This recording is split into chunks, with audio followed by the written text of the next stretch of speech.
of the whole concept of whiteness, if you know the history of the whole concept of the white race, where it came from and for what reason, you know that it was a trick, and it's worked brilliantly. See, prior to the mid to late 1600s in the colonies of what would become the United States, there was no such thing as the white race. Those of us of European descent did not refer to ourselves by that term really ever before then. In fact, in the old countries of Europe, we had spent most of our time killing each other. We didn't love each other. We weren't one big happy family. The side of my family that comes from Scotland, hell, they didn't even worry about fighting people outside of Scotland. Highlanders and Lowlanders just fought the hell out of each other. So there was no white race, but in the colonies of what would become the United States, what did we see in the 1660s, 1670s? We began to see that Africans of indentured servant status, many of them not enslaved yet, they were not necessarily permanently enslaved. Some were, others were indentured like many poor Europeans for periods of 7 to 11 years. They could work off their indenture and then they would be free labor technically.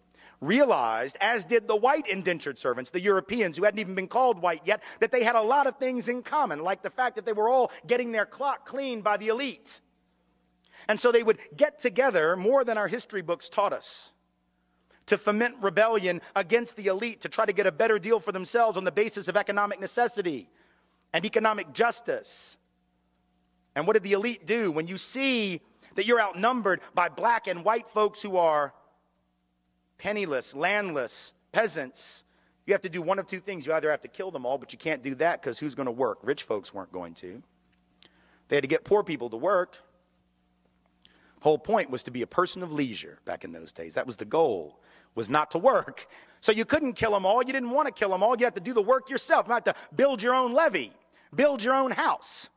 No. Pick your own tobacco, harvest your own cotton. No, we're not going to do any of that. So you can't kill them, but you can co-opt them. And so the elite in Virginia, for example, in the colony, begins to give certain carrots to people of European descent, saying things like, you know, we're going to let you own a little land, not much, but just a little. And we're going to get rid of indentured servitude. Now you're free labor. And by the way, once you're free labor, you get 50 acres of land just because you're free labor, see? So we're going to cut you in on this deal. We're going to let you enter into contracts. We're going to let you testify in court. And here's the best of all. We're going to put you on the slave patrol to keep those people in line, right? The idea was you're still going to get your clock clean. We still don't like you. We still aren't going to really empower you or change your economic subordination, but we're going to make you honorary members of this team, and you're going to help us keep those other people down. And so they got a little taste of power, and it did effectively divide and conquer those coalitions. Those rebellions began to stop almost instantly.